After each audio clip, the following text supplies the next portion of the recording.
ఇంకా అన్నిటికన్నా విచిత్రం ఏమిటో తెలుసా?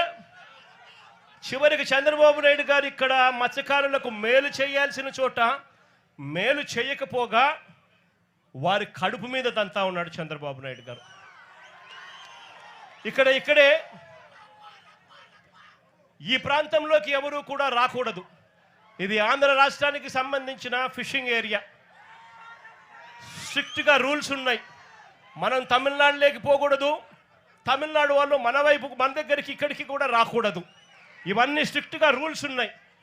రూల్స్ ఉన్నా కూడా పక్కన తమిళనాడు నుంచి కరైకల్ ప్రాంతానికి చెందిన బోట్లు, మెకనైజ్డ్ బోట్లు మన ప్రాంతానికి ఇక్కడికి వచ్చి వాళ్ళు మెకనైజ్డ్ బోట్లతో ఇక్కడ మన మత్స్య సంపదనంతా కూడా తరలించుకొని పోతూ ఉంటే మన వాళ్ళు కడుపు మండి, మన వాళ్ళు తినడానికి ఇబ్బంది పడే పరిస్థితుల్లో కడుపు మండి రాష్ట్ర ప్రభుత్వం పలకని పరిస్థితుల్లో ఆ బోట్లను మన మత్స్యకారుల దగ్గరుండి ఆ బోట్లను పట్టుకొని పోలీసులకు అప్పచెప్తే పోలీసులు ఆ బోట్ల మీద కేసులు కట్టి ఎఫ్ఐఆర్లు చేసి ఆ బోట్లను సీజ్ చేస్తే ఆ సీజ్ చేసిన ఆ బోట్లను, ఆ ఎఫ్ఐఆర్ కట్టిన ఆ బోట్లను చివరకు మళ్ళీ ఏమైంది?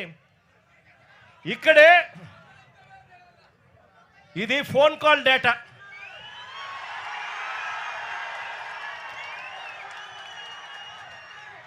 బీదా సోదరులు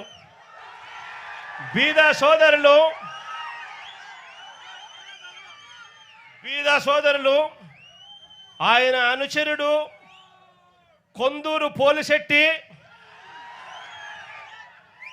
అక్కడ బోటు యజమానులు అశోక్, వీరి మధ్య జరిగిన సంభాషణలకు సంబంధించిన కాల్ డేటా, టెలిఫోన్లో మాట్లాడిన కాల్ డేటా, కాల్ నెంబర్లు, వీళ్ళందరూ కూడా కుట్ర పన్ని ఒకరితో ఒకరు మాట్లాడుకొని నారా లోకేష్ అనే వ్యక్తి ఇప్పుడు మార్చి 12వ తారీఖున ఇటుకు వస్తాడు. మార్చి 16వ తారీఖున ఈ బోట్లు ఇక్కడ నుంచి పోతాయి.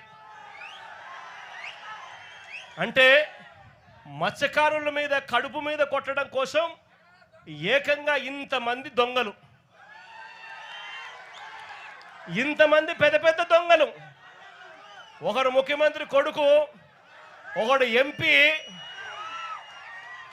ఇంకొకడు ఎమ్మెల్యే, ఇంతమంది కలిసి ఎవరిని తన్నేది? చిన్న పేదవాళ్ళైన మత్స్యకారులను తనడానికి, కడుపు మీద కొట్టడానికి ఇంతమంది ఏకమవుతారు. నేను అడుగుతా ఉన్నా, వాళ్ళ మధ్య జరిగిన టెలిఫోనిక్ ఫోన్ సంభాషణలు, కాల్ డేటాలు కూడా ఈ మాదిరిగా అందుబాటులో ఉంటే, ఈ డేటా అంతా కూడా కనిపిస్తూ ఉంటే ఒక్కరినన్నా అరెస్ట్ చేశారని అడుగుతా ఉన్నాను. అంటే బోట్లు సీజ్ చేసి ఎఫ్ఐఆర్ చేసి సీజ్ చేసిన బోట్లను దగ్గరుండి అధికారంలో ఉన్న ఈ పెద్దలే వీళ్ళే దొంగతనం తీసుకొని పోతే వీళ్ళు చేసింది ఏమిటి అని అంటే కేవలం పోలీసులను కొంతమందిని ట్రాన్స్ఫర్ చేసినారు. ఇంతవరకు ఒక్కరిని అరెస్ట్ చేయలేదు. నేను చంద్రబాబు నాయుడు గారిని గట్టిగా అడుగుతా ఉన్నా, అయ్యా చంద్రబాబు నాయుడు గారు, బంగారం దొరికింది అని చెప్పి పోలీస్ స్టేషన్లో కేసు పెట్టి పోలీస్ స్టేషన్లో సీజ్ చేసి ఆ సీజ్ చేసిన ఆ బంగారాన్ని ఎవరైనా దొంగతనం చేసుకొని పోతే మీరు ఇట్లే ఇడిచిపెడతారా అని అడుగుతా ఉన్నాను చంద్రబాబు నాయుడు గారిని.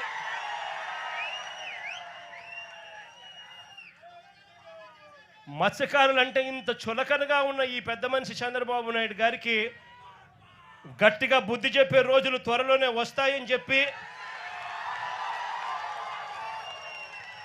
ఎల్లకాలం ఈ ప్రభుత్వం ఇలాగనే కొనసాగదు అని చెప్పి